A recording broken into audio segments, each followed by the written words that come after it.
Good morning, everybody. Welcome to another episode of Industrial Amputation, where you can always expect the unexpected. Today, we welcome Mick Jogwer from the legendary German darkwave project Pink Turns Blue. Thank you, Mick, for being here and sharing some time with us. We are extremely honored to have you on. Let's uh, let's start this off with the new album, Black Swan, dropping Friday after next, February 28th on Orden Records. It's been a minute since your last release. Please tell us about the journey from the acclaimed album 2021's Tainted to releasing this, your 13th studio album. Yeah, okay, I'll try. Okay. First of all, thanks for having me and greetings to all your listeners and viewers and everything. So Tainted was kind of a project of this band trying to get some freshness in ourselves, So we Yeah, had a lot of fans from our history from the 80s, and there was a new generation of, let's say, dark wave, cold wave, whatever, yeah, appearing, and many of them were kind of knowing us, relating to us, and saying they were fans and were inspired by us and things like that.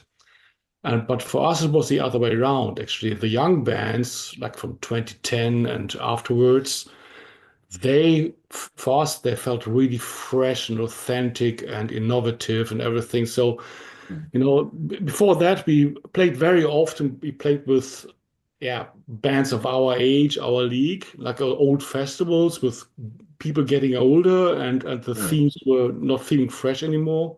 yeah, Young people, they had fresh sounds, their own sounds, but it was still kind of this melancholic, deep, experimental, post-punkish thing, mhm, and that got us up and say, no, we want to create something that has a meaning for the young kids today, yeah. So and obviously that's not that easy if you're an old guy because you're old, Fair, right? yeah. Um, but luckily, I've got three daughters, which are around 25 to 29 right now. Okay, And having children and seeing how they see the world and how they go about it emotionally and how they think I was able to create lyrics and sounds I found were kind of a statement for 21, basically. yeah, And the basic statement was like the world is tainted. It's not really, there's something wrong, right? And it yes, wasn't about Corona and everything was funny, shaky. Everybody was getting nervous, uncertain. So it yeah. was a bit like the 80s when the Cold War was It still was, happening, yeah, right? yeah, But so the kids they were kind of not really, yeah, easygoing and things like that. So Tainted was a lot about environment, politics, genders, how you feel like young people, right? And I had a strong feeling for that. And Tainted was just a trial, but it became really successful in a way that we not only pulled all our old fans, like hmm, 50 plus, 60 plus, right? yeah, yeah, Age, but there were a lot of young people coming as well. And the young yeah. people were kind of dancing and singing with the Tainted songs, like, Oh, that's why awesome. not take this world, not Yeah, even crying and things like that. There must be so much more. And the old guys were dancing to the old hits. yeah, And that was really great. And we did tour through the US, half of the world really, yeah, and experienced that. And after like 2 or 3 years, we said, okay, how are we going to top this? Can we kind of freshen this up? Let's go yeah, that direction. So be be truthful to ourselves. So still us and our core, and we all kind of older guys, right? yeah, But at the same time, suck up the situation as the word is and shout out that message, yeah. relate to the scene as it is today, really. Hmm. So that's the basic idea. Black Swan actually was things have become even more complicated, we find. Yeah, yeah, Yes, so it's like through Corona, everything was complicated already. mhm, But now, it seems Yeah. to be even more difficult for even young people to know what to do, really, Yeah. because there's this generation power right now questioning everything. So, is Yeah. there really an environmental problem? Do we really need Yeah. do we need really need to liberate young people about their sexuality, race, whatever, be open to everybody, so it has become more complicated. And that's what how Black Swan came into existence, saying, okay, the people in power, they can explain everything, and they still are in power. And how are we trying to go about it, actually? Yeah. Yeah. Well, we had kind of an easier time back in the 80s, right? I mean, it felt like we had done something positive back then.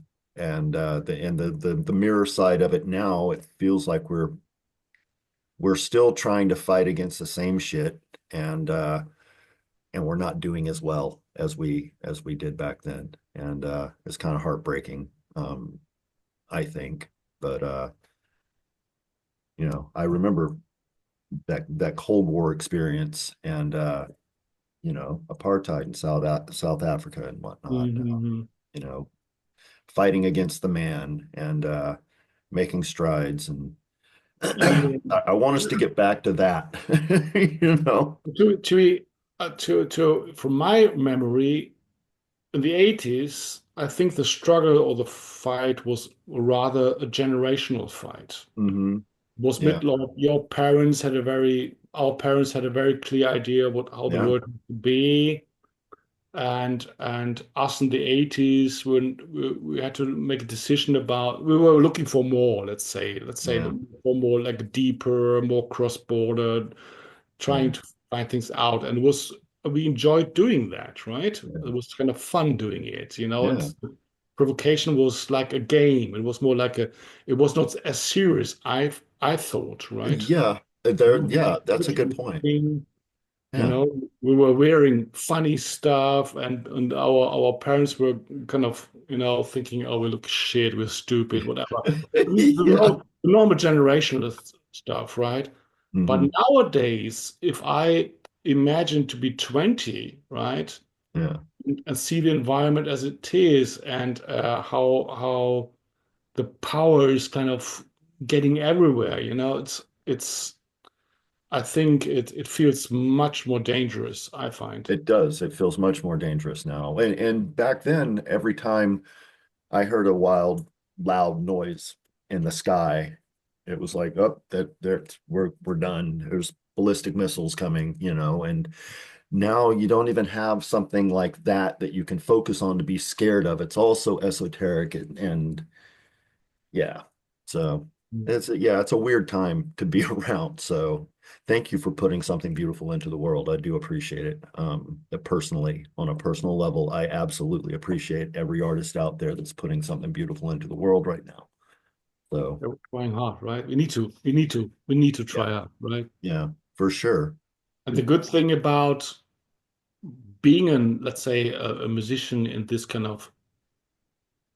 genre, the good thing is really you all over the world, really you meet new friends. Yeah. And it's so easy to make new friends if Hmm. you have, let's say, emotional sound or music, right? Yeah.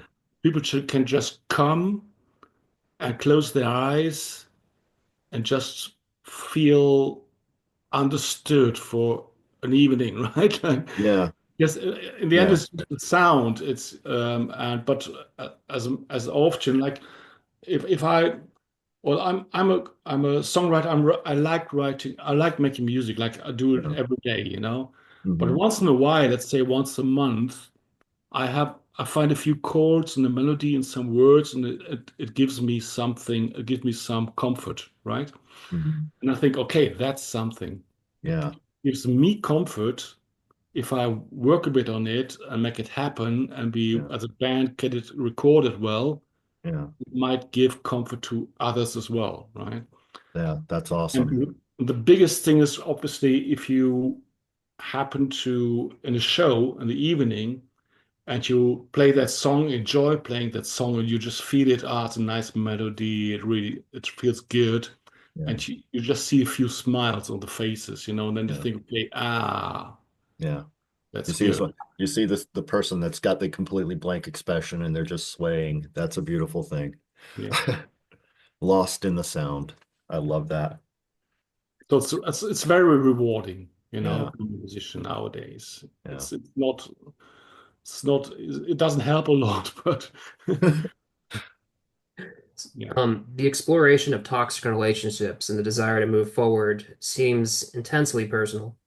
What did you get from exercising the thoughts and turning them into something beautiful? Well, in the end, I think just hope that I understood you correctly. I think well,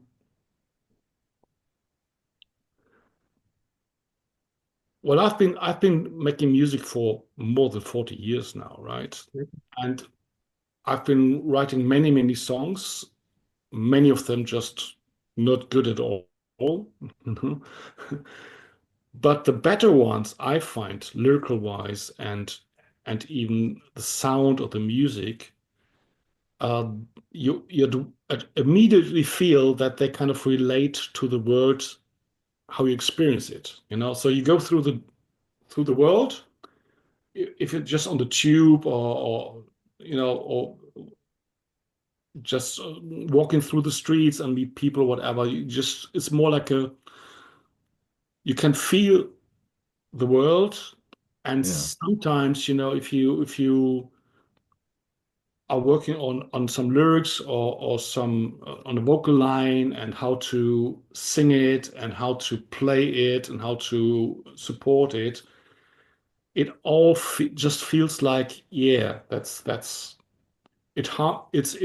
It synchronizes, it harmonizes, it's everything kind of seems to relate to each other.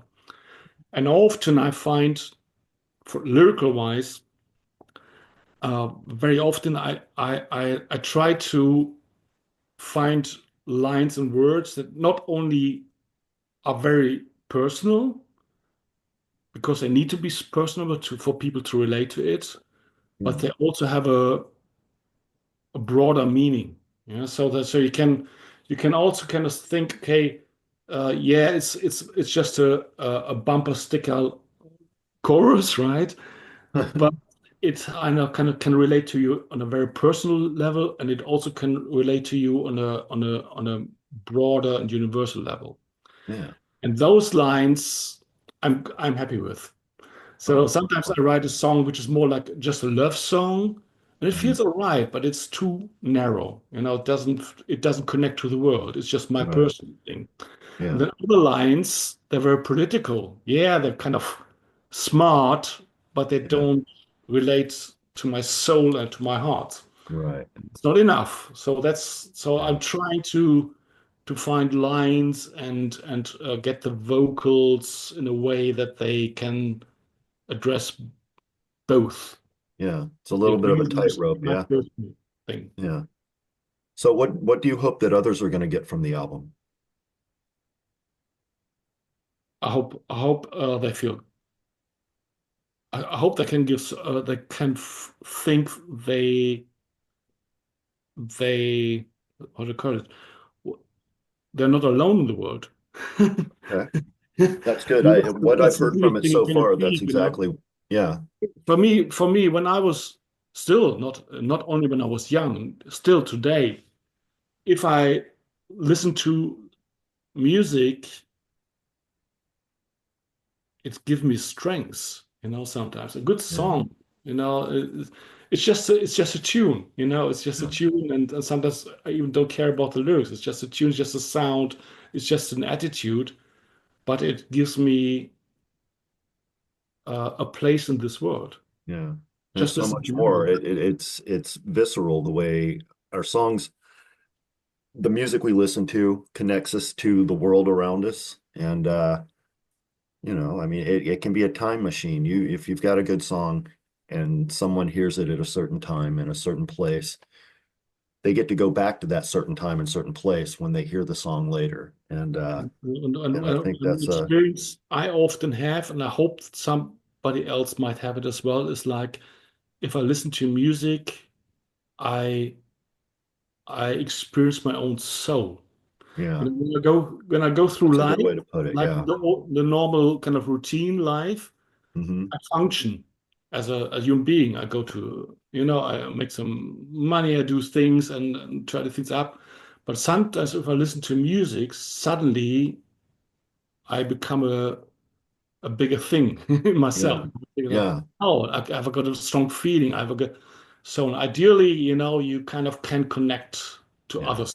So people not saying, okay, I'm just getting through life somehow. It's Yeah. like, oh, I can feel myself. There's a definite magic to it. Yeah. That's great. And And if you do like this atmospheric type of music like we do,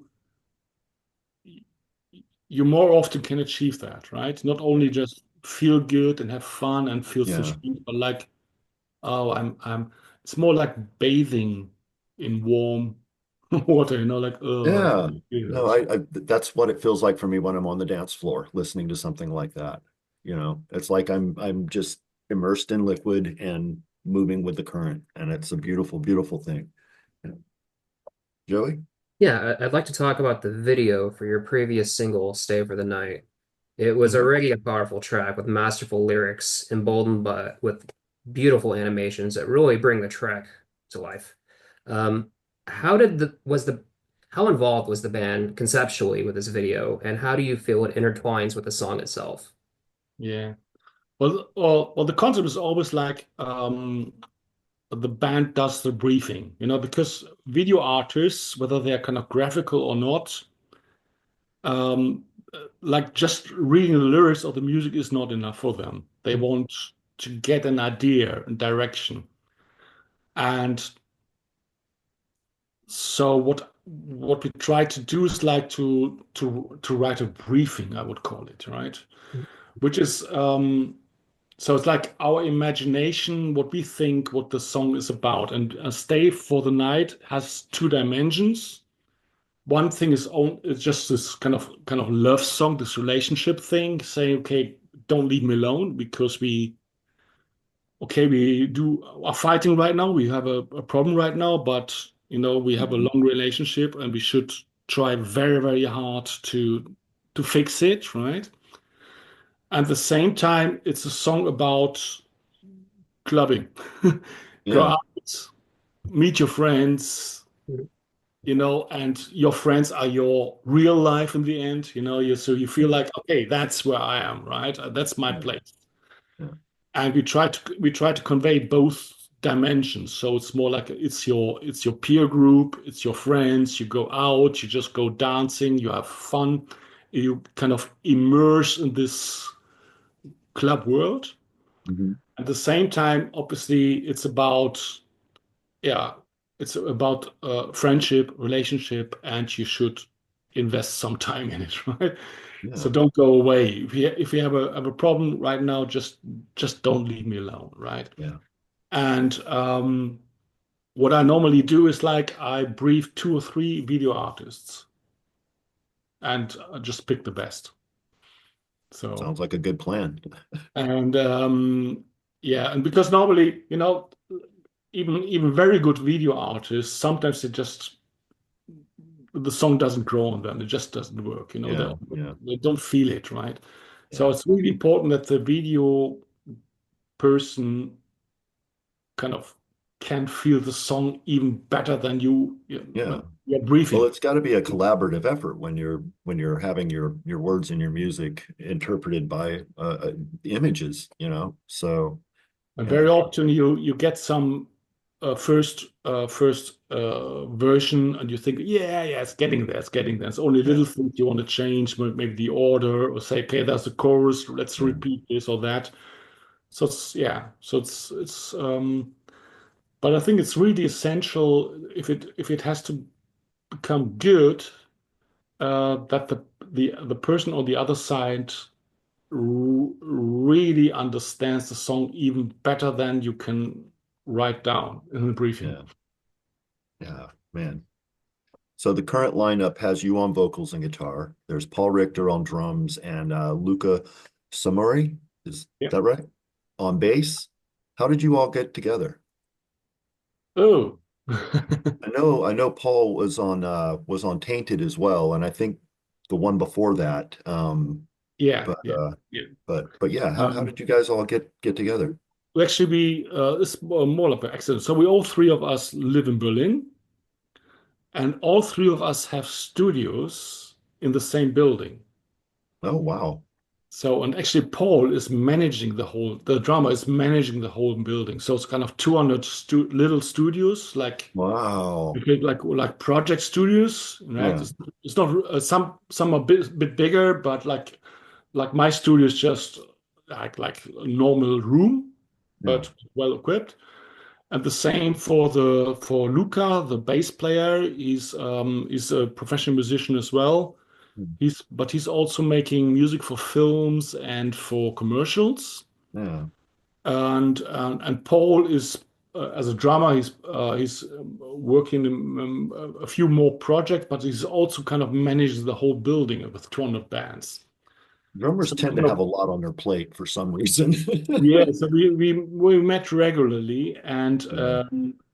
yeah, we just got together, liked each other, and it just feels good to be on the road with the three of us. Actually, that's the strongest bit really, because before I had other musicians in the band, Uh-huh. and um, and it's really important that how do you call that here? That there's a kind of that there's no stress really, because Yeah, yeah, because touring is stressful already. So you miss yeah, planes, or it's delayed, or yeah, the backlight is not working, or whatever.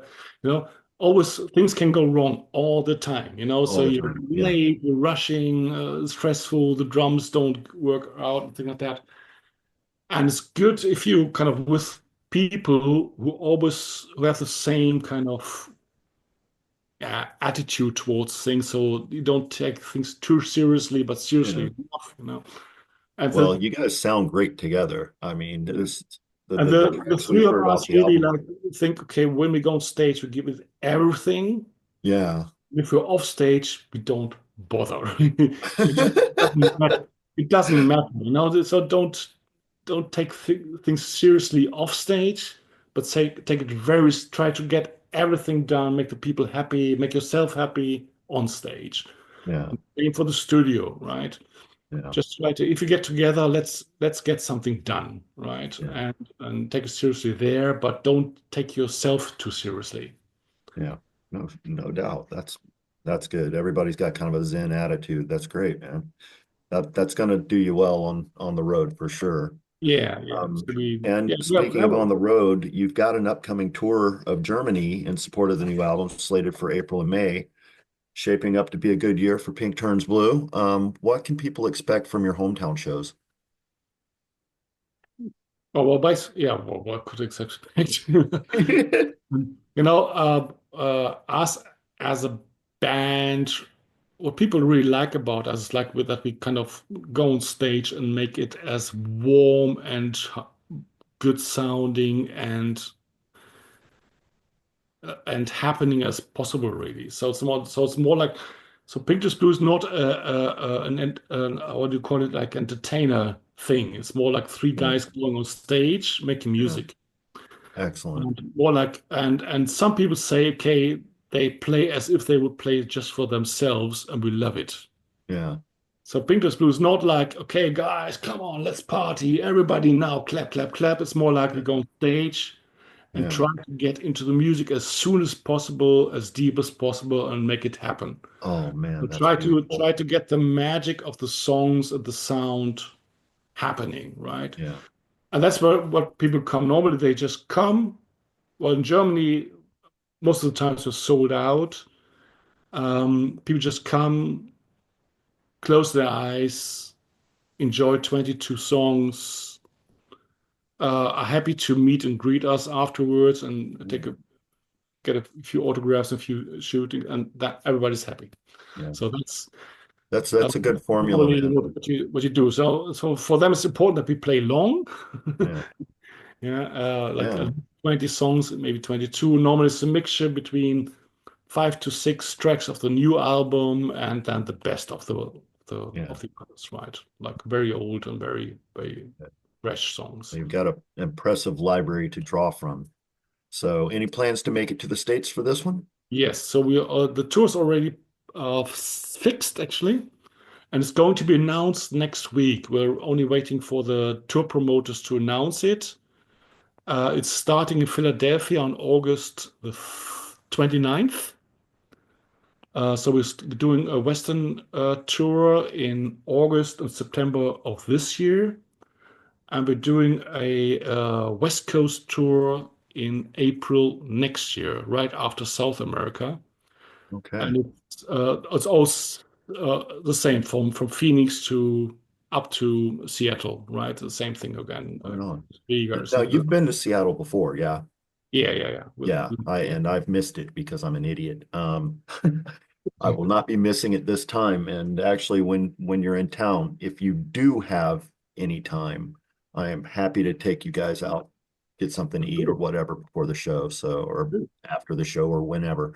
Um, I'm very much looking forward to seeing you because you guys dropped off my radar a good while ago, and I don't know why, but when Joey brought it to me that you guys were going to be on, it didn't even ring a bell initially until I started going through the press kit, and I was like, oh my God, oh my God.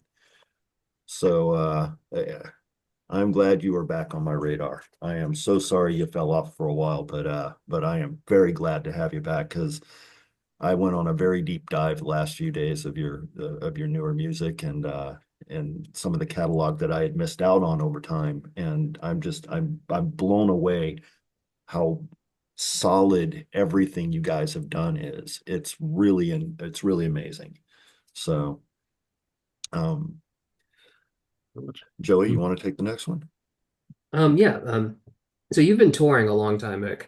I can imagine you have a lot of cool stories. If you'd indulge us, we'd love to hear some stories from the road. Stories from the road. Oh, actually, let me think. It's like I don't know. Funny enough, for actually stories from the road. Um, I'm kind of funny enough. I'm not really a tourist, you know. So normally, I'm happy to meet new people. Oh, right on. So it's really funny. So I'm even in Seattle. We played the El Corazon twice, right? El Um, Corazon, yeah, yeah. and normally I don't like the other two guys. They do like sightseeing and things like that, you know. So Okay. city and things like that. But for me, it's more like okay, I'm meeting people. I don't know why. Yeah, Anywhere in some parks, at the bus stop, in the yeah, cafe, and I always get involved with people. I don't know why.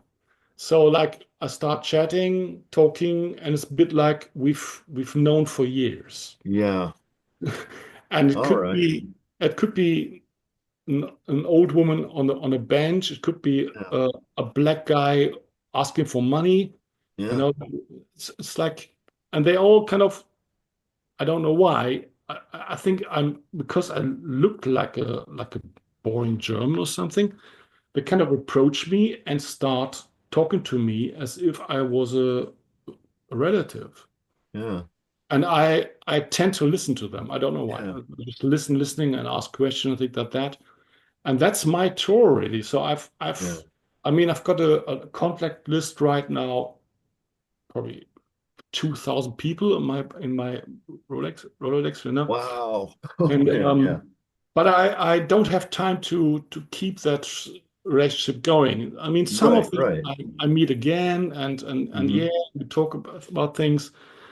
Um, and yeah, but I'm really happy to meet new people, like Yeah, everywhere, whether would it be in Salt Lake City or in Phoenix or in New York or whatever. yeah, But it's just ordinary people. It's not fans. So for yeah. friends, I often say, okay, let's do a photo and let's do some autographs and yeah, you like that song, great. But for me, I'd rather spend most of my time meeting people who don't know anything about me or my music. Oh, wow. Yeah. I learn much That's a more about, genuine experience, man. so I'm just really interested in people. Yeah, Yeah, and it's not in fans. yeah. Right on. So so for us, for me, touring is more boring actually. The touring is more like getting from A to B, and then if I go someplace, I'd like to meet real people. Yeah. Yeah. Okay. Well, excellent. I think I can arrange that for you out here. Yeah. So awesome. Given the opportunity, um, who would you like to tour with?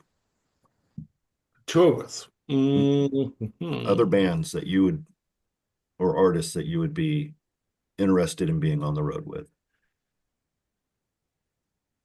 Hmm.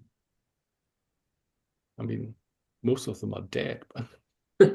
It could be, that's fine. That they can be dead. Yeah. Okay, it can be dead. So Yeah, yeah. Yeah, so it's like given the you will be opportunity. Yeah. surprised. So my heroes are Miles Davis, Oh, excellent Jarrett. answer. Yeah.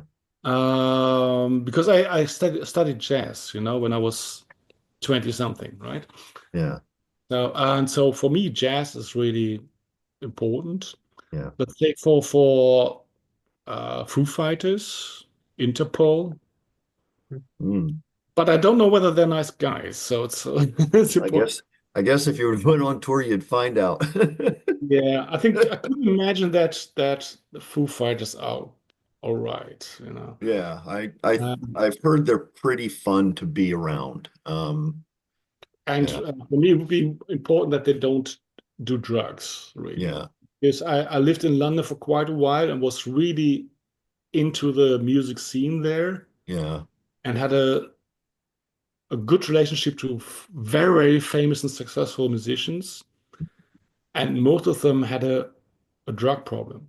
yeah, And that kind of put me off, yeah, really, because it was not about music. It was really like if people are heavily on drugs, they start to become not nice people anymore, I find.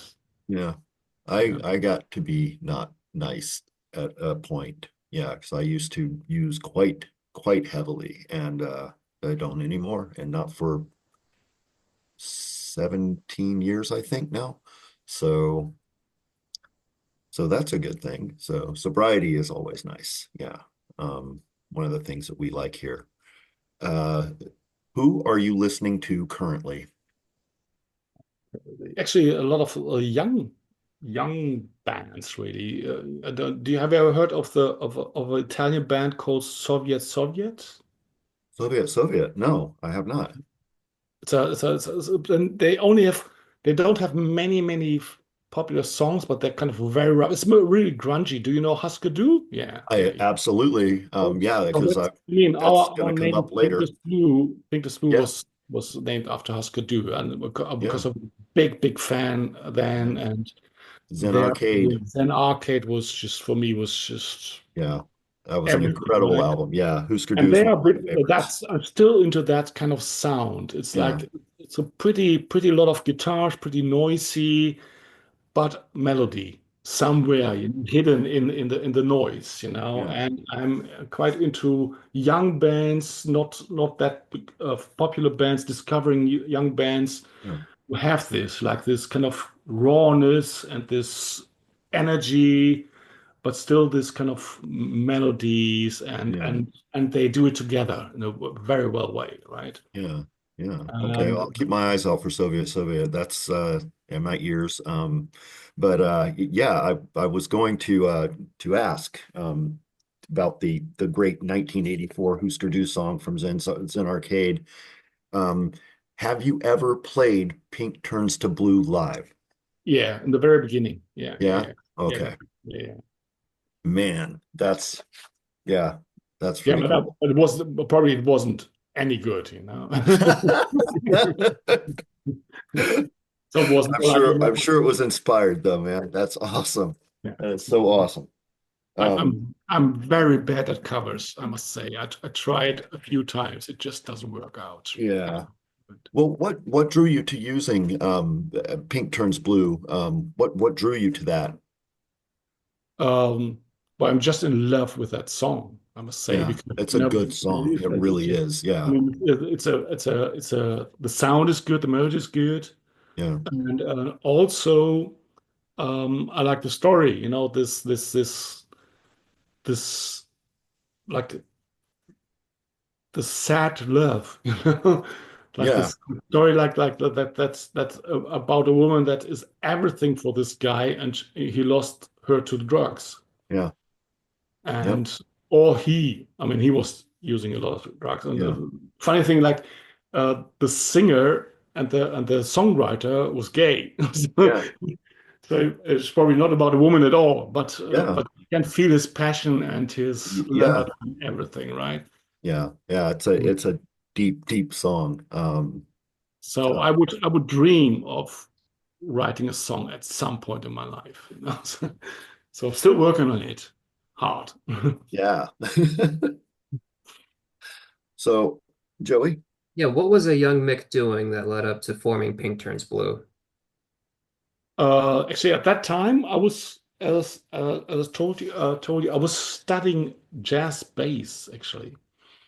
So I'm coming from a small village, and like far away from anywhere, and I was always dreaming to become a musician. Like when I was 9, I started with trumpet, and then I changed to first guitar, then bass, and I always wanted to become a bass player. And when it was around 20 something, like early 20s, I was studying jazz bass, and it was kind of my dream coming true, like being able, like, yeah, you know, you had this university and everything. And after 1 year of studying bass, I got really bored of it because jazz is really, how do I call it, like it's very technical, I would find. yeah. You know, it's not that, it doesn't connect to youth culture anymore, Mm. really.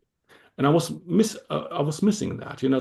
And then I met this. I was looking for bands in Cologne, and I was meeting this guy who was a guitarist, and he didn't know anything about music theory. He Yeah. just used a delay and a guitar and a stomp box and just got going, right? Yeah. Just played 3 chords, and those 3 chords for me, they meant something. They said Yeah. something. It made me feel something, right? Yeah.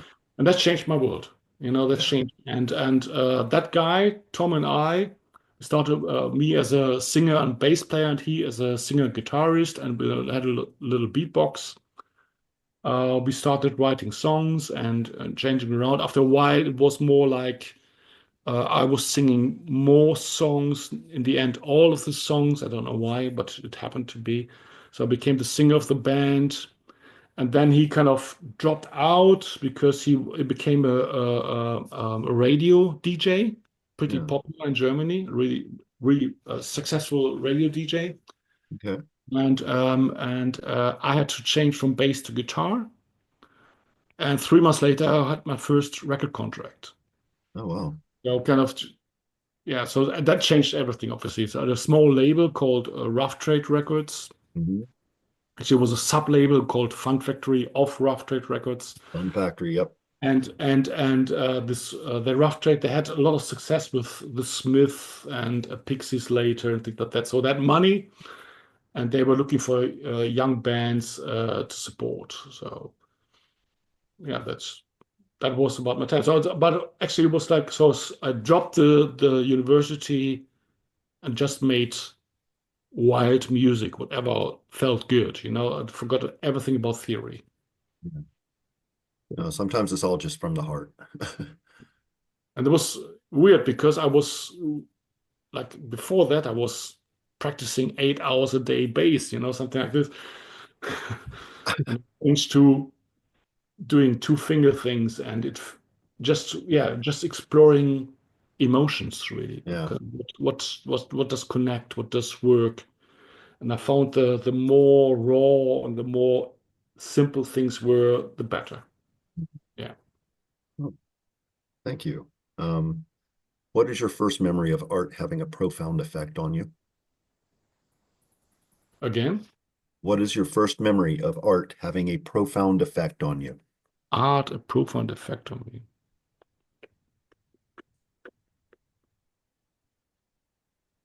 Hmm. I think I was 6 years old or something. What was Uh, it? uh, do you know this band called ABBA? I do. Yes. Yes. I was six Big years fan. old, Yeah. and in the back of our car, I had a small toy in my hand, and I was singing along to ABBA. Oh, yeah. And it was kind of, to me, for me, it was clear. My parents, I think they were really unnerved or something. And I told them I want to become a singer because, and that for me, it was That's clear. that's awesome. That is so awesome. And they Man. said, you're not. But because I still remember when I was 18, my mother was still pleading, please stop singing. Oh, no. I'm so glad you didn't listen to her. Oh man. Oh, Yeah, I was so never a good singer, but it's like in the end, there are many singers who can't sing. That's okay. yeah. I it's all about the emotion you put into it, I think. And yeah. So Germany during the Cold War and the fall of the Berlin Wall, such a strange and hopeful time. What were you doing when that happened? Um, well, at the very moment, I was just crying because I couldn't believe it, right? Yeah. Because funny enough, I have relatives, and I had relatives in the East, and I was able to go there for weddings or something, like, when my Yeah. cousin was having a wedding. And it was kind of strange world. It felt like imprisoned. People felt like imprisoned. Yeah. Everything was gray and was controlled and everything. And when the wall came down, it was like I couldn't believe it. I must say, I just couldn't believe it, right? And so yeah, I felt. And I wouldn't, and shortly after we did a few shows in the East, which was really rough because the streets were rough. They didn't have PA systems, things like that. It was really like really the Oh very wow. beginning of the East, right? They Yeah. didn't have the technology like we had, like Yeah. everything was self-made and weird. And yeah, but it's I think um yeah, it just how to call it. Yeah, the world has changed. It just felt like peace would have a chance. Yeah. Yeah. I mean, it No, was really naive to think, like nowadays you would think, oh, there are more wars than ever before. yeah, yeah, I know. It seemed like we were very much on the right track back then, and we kind of veered off course a bit, but It felt like peace had won. I don't know yeah, why. yeah, awesome.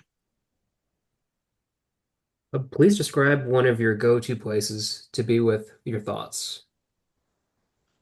To be with my thoughts, Yeah. go to places. Is there a place you like to go just to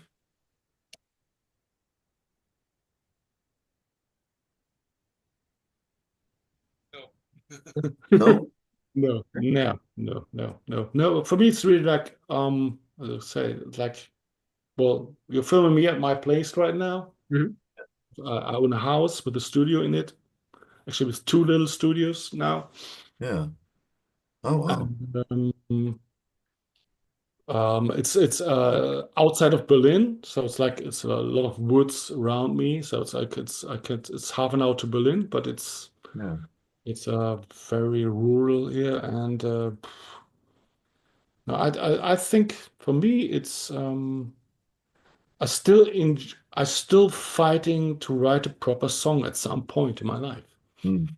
Okay. It's really like I've got this inner mission, you know. I mean, I wrote a few songs which are okay, but I'm still waiting for the one. Ah, And for me, always something to strive so- for. That's and yeah, for me, like, and it's if I let's say a few songs I'm pretty happy with, like Your Master Calling or Walking on Both Sides, or a few songs I'm pretty happy with. Um, and when I was able to find them, I would say yeah. I'm looking for them and I'm finding them. I'm not writing them, right? Um, I'm in a special mood, but this mood could be anywhere. I don't have to go somewhere.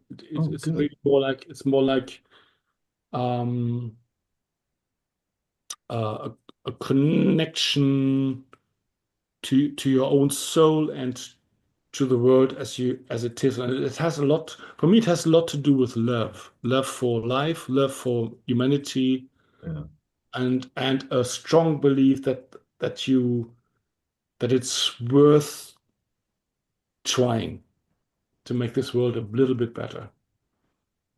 that's a So it's really beautiful like, thing. it's more like a little inner battle. Yeah, Not a bad battle. It's like it's right. a little mission, I would call it. Not Yeah, too don't make it too big, but for me, it's like really like I really enjoy um, coming up with a melody and a few chords that just feel good. Right? And I'm always hoping that tomorrow I might come up with something that I think it's worth it. Yeah. that's beautiful. It's good to have a guitar around, Oh yeah, because I'm not Beethoven, so I need to. If I find a few chords, I like to record them or write them down. yeah, for sure. So 1987 was a big year for me musically. I was just out of high school and working at a record store, a used record store in Seattle or Bellevue, actually. I was doing bootleg photography and spending time in all the spooky clubs of Seattle dancing and wonderful CD from the label Fun Factory called If Two Worlds Kiss by Pink Turns Blue caught my attention. The track When the Hammer Comes Down holds a particularly special place in my heart. Would you please tell us about working on this album? Okay. So that album was the first album, so we have been working on that one for over 2 years, I would say, between 85 and 87, right? Beginning Yeah, 87. So it was several sessions, and it was a time when we as a band were really struggling to get a deal. yeah, There was no fun time as a band, so you play clubs, nobody showing up. yeah, You have a gig and you think, okay, oh, now's the gig, and we're going to yeah, rock. And kind of two people there, and they say, could you be quiet, please, because we're going to talk or something. yeah. So we, Oh, man. so we really were traveling a lot. We had no fans at all, no record company. Everything was really difficult for us. So we were the one of the few bands in Germany who were into this kind of, let's say, Anglo-Saxon, like English-speaking guitar-oriented sound. Germany was Yeah, more Neue Deutsche Welle, yeah, which was like new wave, but very commercial. yeah, But German lyrics, and it was more like, yeah, nice, funny, catchy lyrics, and mhm, uh, yeah, not really deep or anything, right? Or not experimental or anything, not yeah, dissonant. It was just boring, right? yeah, So we were one of these bands, and every record company was saying, "Oh, nobody's wanting that," blah blah blah. And but we managed to see a few studios and record a few of the songs. Some of them we had to pay ourselves. Some of them, some publishers paid for it. And this kind of really difficult time, yeah, I think we just didn't care and just wanted to make music we strongly believed in, right? yeah, And Yeah. So the good thing, so to say, so this album was released with no expectations, was just done, just Yeah. for the love of the music. And after we released the album, I mean, there was one song on it, not When the Hammer, but Walking on Both Sides. I Walking on both remember the sides. Yeah. day when I wrote it, I went to my friends and said, okay, I think I've got a single now. I think I've got a really kind of a scene hit now. And they said, oh, no, no, no. And I said, no, I can really strong feel it. And and that song got us into on TV, on the radio, and that helped a lot. Yeah. And that changed our lives because people when they because they knew the song and some of the other songs, like After All was charted in Switzerland actually. So Yeah. some songs were doing good, and people were coming to our shows and they knew the music, and that changed everything, right? Yeah. Before that, it was like, okay, there's a band playing. Okay, shall we Yeah. have a look or not? Yeah. And at that time in '87, it was not easy to make an album and to release an album. Yeah. The industry was in the hands of five companies, and they controlled everything. Yeah. It kind of ties And, into and this. What are some of your most and least liked changes in the record industry today from when you first started? least likable. Most and least. Actually, for us, everything has changed to the better, actually. Mhm. Everything has changed to the better. I mean, you know, I've worked on the record company, record industry. I don't know whether you know that. I was a vice president for Universal. I Oh, was a wow. Did I not did know not that. know that. for Sony. Yes, yes. In my time between London, 94, 95, and 2005, I was in the management of majors. Oh, wow. And because I was so fed up with the music industry, I wanted to know how it works, right? And I said, okay, and I actually made a career as a man in the makers industry. And the record companies, yeah, I don't know whether they are the problem or not. The corporates and they have their roots and they want to make money and yeah, they don't care about art or anything, right? But I think the biggest and positive change was the internet because the internet opened the doors for many, many young artists, little small artists, because people were able to listen to new bands. Yeah. You know, before you had to ship things, you had to get a distributor, you had to get, it was really laborious and expensive to get Yeah. your album in the world. And then came Spotify, and I didn't like it in the beginning because commercially it's difficult, right? Because Yeah. you only make pennies, right? Yeah. But on the other hand, again, um, you can people can discover you Yeah. for very conveniently. Even in record stores, like 20 years ago, you had to go through the albums, listen to it. Yeah.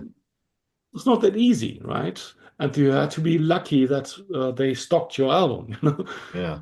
Nowadays, if you let's say in a certain genre, like alternative rock or something, YouTube, Spotify, they suggest bands, you listen to them, you can check them out, you can Yeah. discover, you can delve deeper. And the same is not only good for people loving music or listening to music, it's also good for the bands because they can discover. And if they have a good Yeah. song, good sound, they can make it. Yeah. Yeah. And for Painter's Blue, that's very true. So true, Yeah. because we like 20 years ago, there wouldn't have been any chance for us to play the US. No Yeah. chance. Yes, there were people from Chicago who knew us and loved us, but Mhm. you were talking about 10 people. Yeah. It's not. We're fair. Yeah. Totally. And now you can promote yourself. You can find people knowing you, you can contact DJs, you can find DJs who play your music, you know. Yeah. Yeah, actually the world is more open. Yeah. Yeah. I like the idea that we can have like this discourse that we're having right now. I mean, the ability to reach out to the artist and to be impactful to the artist directly as a consumer, as a fan, knowing my money goes directly into the pocket of the person that I'm listening to, and I like that aspect of it a lot. Um, Bandcamp is a wonderful platform for that, and So I think and it has become more difficult in a way, but at the same time, let's say everybody, really everybody can make music because the mhm, studio is not as expensive anymore. You know, right, everybody can little project home studio. yeah, Everybody can make music and everybody can release music. So yeah, yes, that makes it a bit more complicated because you know it does, but much more competition in a way, right? yeah, But if you take things seriously and you have any talent at all, you have a chance to make a living of it. yeah, no, And that's so beautiful. I think so. The majors are not gatekeepers anymore. They're Yeah, service people now. yeah, If you make it big, or a pop star or rock star, and you to give want to have professionals working for you, you can go to a major yeah, or to a promoter and say, okay, do it, and I'm happy with 10% of it, you know. Or you can do everything on your set on your own mm, and make a living. yeah. So I think everything has changed to the better, really. Yeah. Well, here at Industrial Amputation, we are all huge David Bowie fans, and it would be very remiss of us not to ask a man sitting in Berlin Mhm. about his interactions with Bowie's work catalog and the time he spent in Berlin. Yeah, want Yeah. to talk about that? Yeah, we can.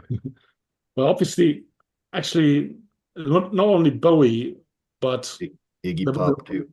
there Yeah, was a whole group yeah, around, you know, in the late 70s, early 80s in Berlin, yeah, when Berlin was kind of an island, really. You know, there was yeah. a like it was kind of special for weird people, really. Hmm. And at that time, I was still, let's say, a bit young, you know, because how would I say? Um, um, yeah, actually, for me, it was I was had a slight more tendency into Iggy Pop and what's the other guy? Like Roxy Noise Music. and Lou Reed? this, let me see this shading guy. Sometimes I read bad at names. Sorry. Oh, Nick Cave. oh, Nick Nick Cave is Cave. amazing. Yes. Yeah. Yeah. So that was more because it was a bit more underground then. Like Hmm. Neubauten and Nick Cave were kind of playing small clubs and Hmm. underground. And when I was around 20, David Bowie was already a star. Yeah. So at that time, I was more into like discovering, you know, going into shady clubs, dark things, little things, Yeah. and having Nick Cave and Neubauten and Husker Yeah. Du and all those people. There was this gun club. I don't Gun know. Club. Yeah. Oh man. Jeffrey Lee Levi, Pierce. Yeah. Banshee, Sisters of Mercy. They were playing like in front of 150 people in Berlin at that Yeah. time. You know, that was kind of for me was kind of cool, right? Did Research Laboratories ever make it out to Berlin? What was it called? Research Laboratories, they did experimental art. It was very much like an Einstürzende Neubauten show, but put on by these freaks that were using they're firing cannonballs out of big cannons and stuff. It was a very fun time in the States when they would make it into town. It was very chaotic and By yeah. that time, So like as I said, when I was like 20 to 20, it was 83, 84, 85. It yeah. was really like just one light bulb on top of the stage and really like, you know, Oh my simplistic. God. Because the idea was really, we were in love with something that of the idea that everybody could do it. It was like still Yeah. punk, like three Yeah. chords and you can make rock, right? Yeah. Everybody can be a band. Yeah. And David Bowie in Berlin was already playing big places that Big, time. big places. Yeah. Yeah. So I saw him. I can't remember the place where it was pretty big already, and it was already little girls around you. It was not, no, it was not like it was not underground. It was It not was not underground and no more punk already rock. Yeah. already a bit posh and a bit nice. So, and Yeah. at that time, when I was beginning of 20, that was too big for me. Yeah. I liked the music, but it was not the shows. It was like Yeah. too No, glamorous. that's fair. He did get some flack for some of the stuff from the later 80s for sure. I dig it, but it all holds special places in my heart because I was just getting out of high school around that time. But Mhm. yeah. So one place you've always wanted to visit but haven't yet. Definitely, what do you call it?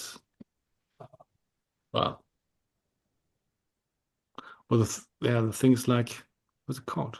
Uh, the place where Dalai Lama lived? Oh, Tibet. Tibet. Yeah, Yes. yeah. It's not called Tibet anymore, I think. No, I don't think so. And it's probably not place where you want to go nowadays, right? It's like No. so. Another things like Alaska. I've never been to Alaska, Yeah. but probably the same. Probably not as nice as I imagine. Yeah. And very often, I travel quite a bit, and very often you go places and think, it's not like I thought it would be. It's more like, Yeah. yeah, it's dirty, a lot of rubbish, and Yeah. people care, right? I've heard that the amount of trash blowing around the pyramids is insane, Yeah, and you don't think about that when you're seeing stuff on like the touristy shows and stuff. It's you get all the good shots where everything's nice and clear and clean, and like, oh, you got plastic bags caught yeah. up in cyclones out there around the pyramids, and yeah, I get it. So it's yeah. So like everybody, I'd like to visit a place like this on my own without any rubbish. Yeah, But right. you don't find that. Normally, you go there and you meet a lot of other tourists who don't Yeah. care. I like to be in places that are secluded. They have some body of running water, lots of moss and green, and I would rather hang out with the animals, honestly. Give me some critters to hang out with, and I'm pretty happy. Yeah.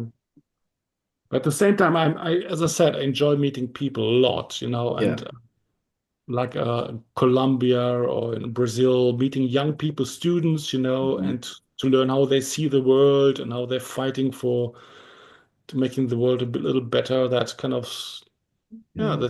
I enjoy that quite a No, lot. that is it. That is a nice thing. Yeah, my roommate is Brazilian, and he and my other roommate just got back from a month and a half in Brazil, and yeah, I have to get out there because that place is absolutely stunning. So, Mick, do you have anything else you would like to promote today? Promote, okay. Yeah. I mean, my key message is, especially for young people, just don't give up. Love is the most important thing. Be nice to others, try Yeah, to help where you can, and just don't lose hope, in those times, because yeah. let's I'm f- I'm feeling weird, for since a few months now, right? I think we all have. Yeah, it's it's definitely been a Kind of hopeless, what the hell suffering. moment going on. So So, the world is getting really tough and weird right now, yeah, and we have to darn get CERN. so we need to get through it, and love will help us, and we'll make it. We'll make Yeah, it. absolutely. Awesome. Joey, do you have anything else you want to ask? No, this has been great. Thank Oh you. man. Mick, it's been a pleasure, an absolute pleasure having you on. Thank you so much. Thank you, Gang, guys. please get over to Bandcamp, pre-order the new album, Black Swan. Watch for them on tour. You can also visit them at pinkturnsblue.com. Show this band some love, please. This show is dedicated, as ever, to our dear friend Jason Lupo. Please, if you are able to donate, and please also share and continue to share Levi's GoFundMe. Levi sends his love, by the way. Your help means the world. Lovelies, let's keep our hearts full and our minds open. Watch out for each other. Don't be afraid to let someone know if you're not okay. It is okay to not be okay. We'd rather sit with you in your pain than to gather with friends and family to mourn you. You are not a burden. The world is better with you in it. We are family. Love, hugs, and belly rubs, everyone.